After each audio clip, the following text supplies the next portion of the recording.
of Hexeth. I think there is like I think, this is, we're in like, middle-aged man buys a Corvette territory with this stuff.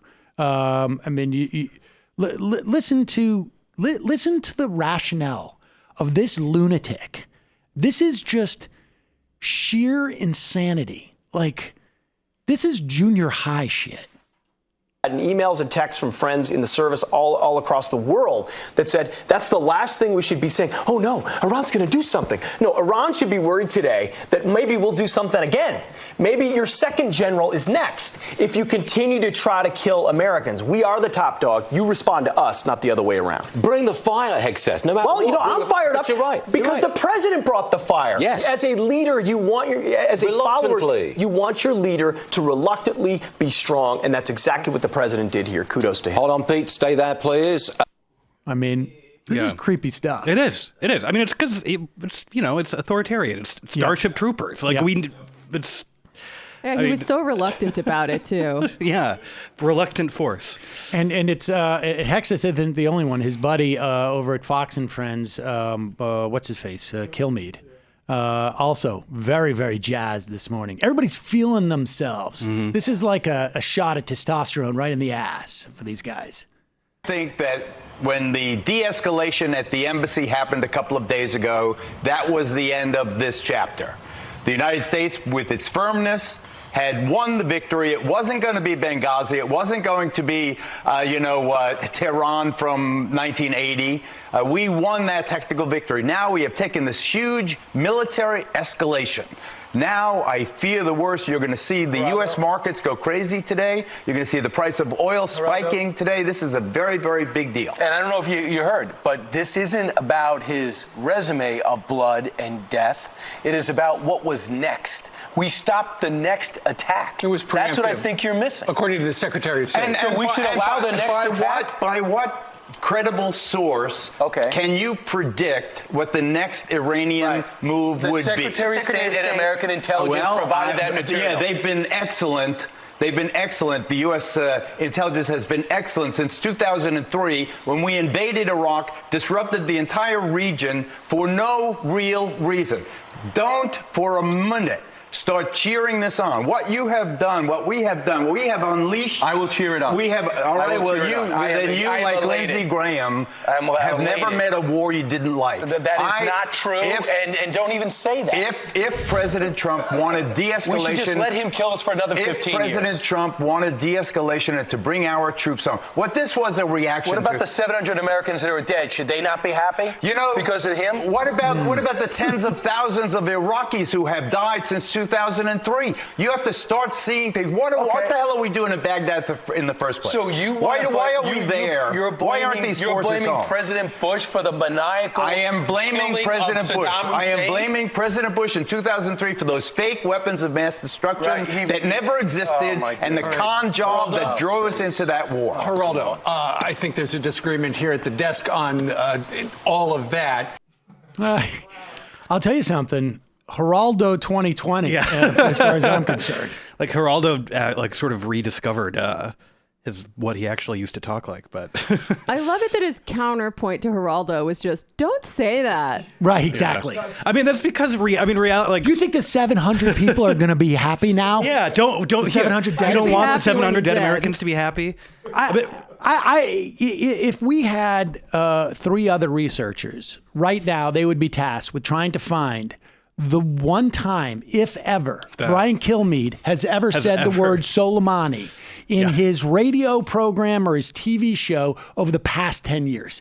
I would put that number somewhere around 0. Yeah. And the idea that this guy was ready to attack again, this has been an ongoing thing. I think what we're seeing on Fox is not just pure jingoism, but an attempt to rile people up to care about this, because Americans are just exhausted with hearing about what's going on in the Middle East. They're not invested in it. Normal people don't know who this person is. That this is literally an attempt to just get some of that 2003 magic back. Well, that's the thing that I don't fully understand here, and is that I don't think this is going to be effective as is for Trump's presidential run. In fact, I think it's going to hurt.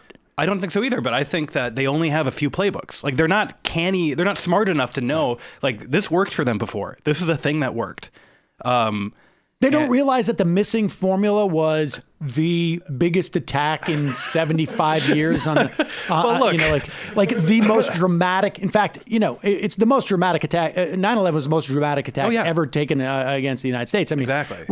People didn't see Pearl Harbor in real time. They didn't see it live. Yeah, exactly. And I mean, that seems to me to be a pretty big failure of analysis. I think that we have a lot of evidence that the conservative movement is running on fumes, and in lieu of a 9/11, they're just going to try the post 9/11 playbook anyway. The only thing I can think is that they're hoping that there is some type of significant enough of attack to generate some of that energy again. But I don't understand how they also think that they won't get more blame for it. I mean, look, if George Bush, if we knew, for instance, that Dick Cheney went to Afghanistan in the summer of, in the spring of 2001, and said to the Taliban, "We're going to do this pipeline here, and if you don't, his emissaries said basically, we're either going to, shower you with carpets or shower you with bombs, or something to that effect." If we knew that, if that was like publicly known at the time, and then all of a sudden there's this strike 6 months later, people might say like, "Whoa, wait a second. There was a precipitating event." Yeah. And I don't think, like, frankly, this is the thing, is that I don't think the American public was terribly aware of what was going on at the Baghdad embassy. I mean, so. We came back in. It was during Christmas break. We mentioned it, but it had been resolved as essentially as Geraldo said, and it's going to feel like if we get attacked, that it's Donald Trump's fault. Yeah. I mean, I'm not saying that his people will think this, but I think I think the feeling will be, and the also center will be. And if you right, and so this is what gets back to what is galling about sort of Democrats still operating on those same post 9/11 premises, much like these people are. Yeah. They're still operating on the same premises, where they still think people will rally around military action by the commander in chief. When I think people are sick of that. Yeah. I think Sanders has it right morally and politically. And Donald Trump ran on that. Exactly. We already have an example of a president successfully running on that. Yes. Can I say one thing that gives me hope about this? Sure. So Bernie has the greatest number of donations from both active duty and veterans in the military.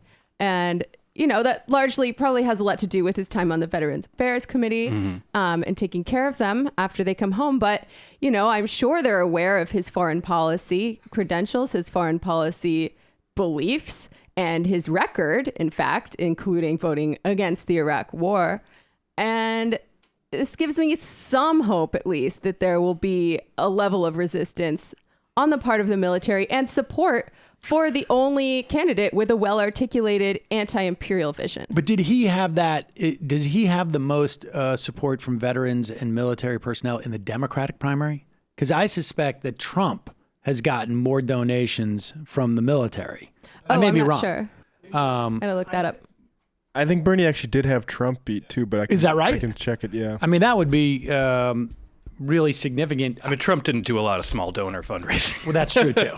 And I think people are starting to make the where are you going to connection. store that swag when you're active duty? You don't have the place to, because that's the only way that you get that is you got to buy the swag. Yeah. Well, hopefully, my hope is that people are making the connection between spending on war and the austerity going on in the realm of social spending, and the need to ramp down our military budget and increase our budget for things like food stamps and healthcare. I don't even think people go that far. I think it's really people are sick of it. They're sick of it, and the reality is that, I mean, Bernie had a tweet, where you had these statements that were sort of like, he's bad, but we shouldn't have done it this way. Bernie's statement came out with, I think it was literally, I saw someone characterize it, and I thought they were characterizing it, but it was actually that specific. It was, I was right about Vietnam. I was right about Iraq. And there was another one that he had that was much more like sort of, it was literally, I was right about Vietnam. I was right about Iraq. And, we shouldn't fight this war either, period. End of story. And I it's reductive and but I think accurate, but I think people want that. I do. I agree. I also think too, like the persistence of the blob really in large part happens because they are people for whom it doesn't matter that actions have consequences. Like in reality itself. I think we have been talking a lot about history not moving forward, we're stuck in this sort of eternal present, and it goes back to reality-based community too, where everything Geraldo said was correct, and it just didn't matter. Right. It's The Onion had the single best piece of writing about the Iraq War ever, which was this war will be catastrophic and destabilize the region versus no, it won't. They published that in 2002 or 2003. And like it has remained true. Sanders was right. Doesn't matter. It is stunning to me. When we bombed Syria, I think you and I have even talked about this. I happened to have been at MSNBC. I was going on to do Hayes's show. It was the 8 p.m. hour. We got word that an attack was imminent and was going to happen at basically 9, more or less. And I was there to talk about, I don't know, how dumb Donald Trump is or something like that, some, segment like that. They brought me on. I was the only person in the prime time of MSNBC who said we should not do this, unequivocally. Everybody else was like, we should do this, but then we need a plan. Then we need to plan. What? Then we need to plan. Exactly. Who the F is going to do the plan? Like, what are you talking about? And but then this remained like I got brought back immediately to 2003, and frankly, the reason why I do this was that one night was worth 6 years of doing like Nancy Pelosi's haircut or wherever the fuck they bring me on to talk about. Yeah, and like the liberal look, like we just got to do it the right way, like that. Biden has been the candidate of that, but it still remains the dominant response among Democrats. Is that a muscle memory that is left over, it seems to me, from the Cold War? I mean, just sort of like we must project strength. Like, Kennedy was, having to, at least rhetorically anyways, project this sort of like a Scoop Jackson Democrat type of thing or something like that. I think people like Biden and certainly Schumer, that's when they learned it, definitely. Right. But I think with a lot of the rest of them, it is there's always the sort of Reagan response of he made America feel sort of strong and powerful again, but then just I feel like the Clinton idea that you can just have a bunch of little wars that you can just sort of finish up and be popular and then be done with them. Well, I wonder if it's not sort of like the same thing that we're seeing in a bunch of other areas, like where the generation in their 20s and 30s or just did not grow up in the shadow of that stuff. Yeah. And they don't have any of that Cold War stuff, right? It was over. Mm-hmm. And they don't, I think that is the key difference, it seems to me, between now and then. And of course, you had a great tweet last night too, where you said, we just saw 6 months of run up to the that we saw in the Iraq War that happened in 6 hours. Yeah. And that was true. I mean, it was amazing how quickly it progressed there. And I just kept thinking about everybody had their own reason why they had to do it, but it had to be done. And it's what if we? I don't know. Yeah, what if we had? What if, right if the president had announced that we had captured Saddam Hussein, before they did any of the work of doing the groundwork for the invasion?